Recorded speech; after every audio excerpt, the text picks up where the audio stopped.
আসসালামু আলাইকুম, welcome back to my channel. আশা করি সবাই অনেক ভালো আছেন। আলহামদুলিল্লাহ আমরাও ভালো আছি।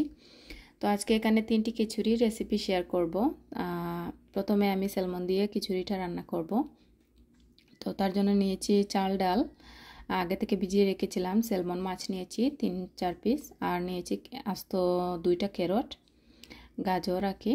তারপর নিয়েছি হলুদ আর 1 টেবিল চামচের মতো বাটার। তো প্রথমেই আমি বাটারটাকে একটা হাঁড়িতে এরকম মেল্ট করে নিয়েছি। তারপর চাল ডালটা দিয়ে কিছুক্ষণ ভেজে নিচ্ছিলে।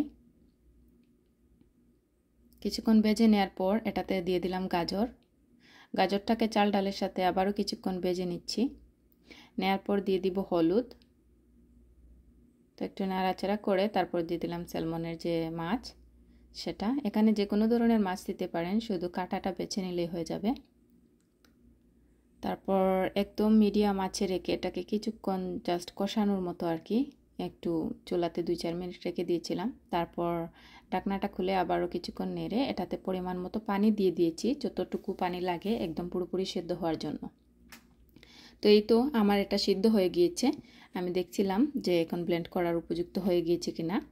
তো এটা কিন্তু ব্লেন্ডার যোগেও নিয়ে ব্লেন্ড করা যায়, আর আমি এটাকে চুলায় রেখে এভাবে একটা হ্যান্ড ব্লেন্ডার দিয়ে এভাবে ব্লেন্ড করে নিব। তো ব্লেন্ড করে নিলেই এটা তৈরি হয়ে যাবে একটা খিচুড়ি স্যালমন মাছ দিয়ে। তো এটা কিন্তু চিকেন দিয়েও করা যায়।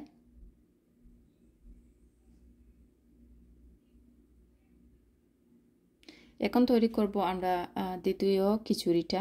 তার জন্য নিয়েছি এখানে গাজর, ব্রোকলি আর মিষ্টি আলু। এখানে চাল ডাল নিয়েছি একইভাবে, আর হলুদ আর 1 টেবিল চামচের মতো বাটার। তো আবারও বাটারটাকে আমি গলিয়ে তার মধ্যে চাল ডালটা দিয়ে দিব হলুদ সহ। তারপর কিছুক্ষণ হালকা ভেজে এটাতে এক এক করে আমি সব সবজি দিয়ে দিব, গাজর, ব্রোকলি আর যে মিষ্টি আলু।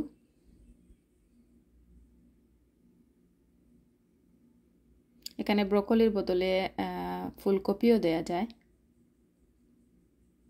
তারপর কিছুক্ষণ নেড়ে এটাতে পরিমাণ মতো পানি দিয়ে দিব, যতটুকু পানি সেদ্ধ হওয়ার জন্য লাগে।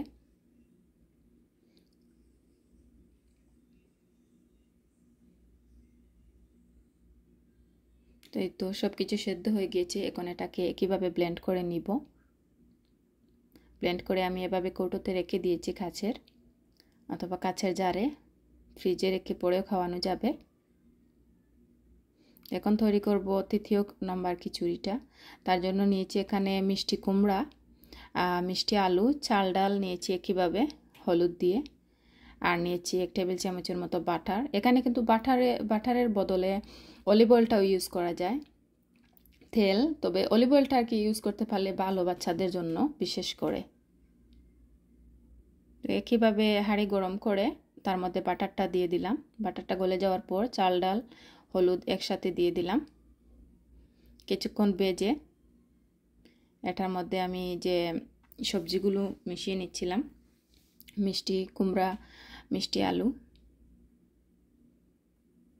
তারপর কিছুক্ষণ এটাকে ভালো করে নেড়ে আবারও পরিমাণ মতো এটাতে পানি দিয়ে সিদ্ধ হওয়ার জন্য একদম চুলায় বসিয়ে দিলাম। সিদ্ধ হওয়ার পর এটাকে জাস্ট ব্লেন্ড করে নিলেই তৈরি হয়ে গেল খিচুড়িটা। তো এই তো ছিল আজকের এই 3টা রেসিপি শেয়ার করার জন্য। আশা করি আপনাদের ভালো লেগেছে। যদি ভালো লেগে থাকে প্লিজ আমার চ্যানেলটি সাবস্ক্রাইব করবেন। আবার কথা হবে পরবর্তী ভিডিওতে ইনশাআল্লাহ। আসসালামু আলাইকুম।